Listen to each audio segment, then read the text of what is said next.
World cup के अंदर अल्लाह ताला का बहुत बड़ा हाथ था और कुछ ऐसे मिरेकल्स हुए हैं जो कि लोगों को शायद पता नहीं है।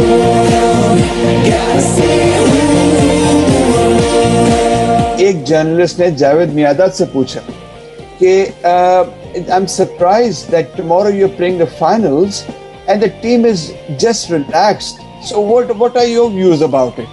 तो जावेद भाई, as you know, ever confident, उन्होंने कहा कि you know what, that it's not that we are going to play and we see what happens, we are going to win the match inshallah. हमारा साउथ अफ्रीका से match हो रहा था, तो मैं बॉलिंग कर रहा था। बॉलिंग को मैंने जब की तो बॉल विकेट कीपर के पास गया, मोइन के पास गया। तो ये नॉर्मली होता है कि जब कीपर के पास बॉल जाता है तो वो किसी और फील्डर को दे देता है पॉइंट पे या कवर पे। उसने मेरी तरफ ही बॉल को फेंक दिया। अब मैं वापस जा रहा था अपने रनअप के ऊपर, तो जब उसने मेरे पास बॉल फेंकी, उसे लगा कि मैं तो देख नहीं रहा, तो उसने एकदम से आवाज़ दी आके, तो मैं ऐसे टर्न हुआ और बॉल मेरे सर में और मैं ज़मीन पे। तो उसमें फिर खान साहब ने जोर से गालियाँ दी। तो एक ऊपर से इमरान भाई सारे टाइम जिस टाइम भी मैं आउट हो जाता था तो कहते थे कि नहीं कोई ऐसी बात नहीं है कि जी आगे होगा। अब वो होते होते वर्ल्ड कप का हम राउंड का आखिरी मैच न्यूजीलैंड से खेला, तो मैंने 5 स्कोर किया, उसमें से 1 चौका मारा मैंने और आउट हो गया। मैच खैर हम जीत गए। तो अब है ना, मैं सारे वो शावर लेते हैं मैच के बाद, तो मैं भी शावर के अपने इंतज़ार में था। हमारे एक सीनियर प्लेयर, उन्होंने मुझे आधा घंटा है ना, उन्होंने मुझे ऐसी ऐसी बातें की कि मैं रोता रहा शावर में। तो खैर अगले दिन है ना, तो जहाज़ में जिस टाइम आए ना, तो मैंने अपना बोर्डिंग पास देखा ना, तो मेरी सीट इमरान भाई के साथ। मैंने कहा कि मुसीबत आती है तो चारों तरफ से आती है। मैंने कहा कि लो, कल उधर से हुआ, मैंने कहा इमरान भाई मेरे साथ है ना। इमरान मैंने कहा कि तुमने कल वो क्या चौका मारा था, मुझे तो ऐसा लग रहा है जिस तरह तुम्हारी फॉर्म वापसी आ गई है। और ये कह के ना इमरान भाई एक तरफ तकिया लेके ना सो गए।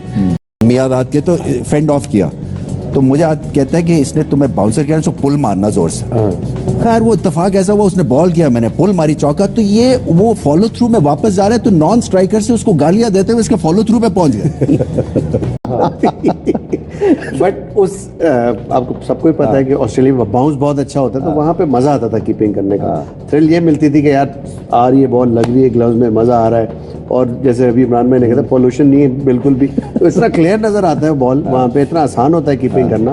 तो बहुत इंजॉय किया इस चीज को। और इसमें हमेशा बस थोड़ा जल्दी जाता है। नहीं करता तो उसके पास टाइम ही नहीं होना तुम्हारी गुगली का। अब ये टेक्निकल चीज मेरे माइंड में 2 दिन पहले सी थी। अब ये छोटी छोटी चीजें होती है ना जो आपको पता नहीं चलता।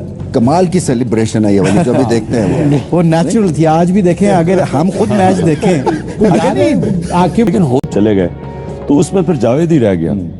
तो वो जो क्रिटिकल टाइम्स में वो जावेद मियांदाद डिपेंडेबल बैट्समैन था, खड़ा होता था, लड़ता था, पाकिस्तान के लिए लड़ता था। तो मुझे याद है इमरान भाई, ये वैज जो था ये नो बॉल बहुत कर रहा था, और आपने वाइड और नो बॉल, तो उसके ऊपर इनकी जो टेक थी वो अभी तक कोर्ट, मैं तो कमेंट्री में करता हूं, याद है वो पर्थ हमारा ऑस्ट्रेलिया से बड़ा इंपॉर्टेंट मैच था, आखिरी मैच था आई थिंक, ऑस्ट्रेलिया बाहर थे या वो बाहर थे। और उसके बाद एक और मैच शुरू हुआ। उसके पर ने मेरे से बात नहीं की।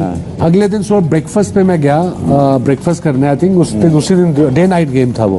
तो ब्रेकफास्ट करने गया तो वहाँ न्यूज़पेपर की हेडलाइंस थी स्पोर्ट्स पेज की, I want Wasim to bowl fast and he shouldn't be worried about his no balls and wide balls. And that gave me a lot of confidence as a bowler कि मेरा कप्तान मुझे कह रहा है कि तुम्हें तेज बॉलिंग करनी, चाहे वाइड भी हो नो भी हो, परेशान नहीं, पेस कम नहीं करनी, पूरा जोर लगाना है। ऑल्दो उस मैच में मैंने 2 आउट किए, मगर मैं उसमें बॉलिंग तेज की, पूरा जोर लगाया।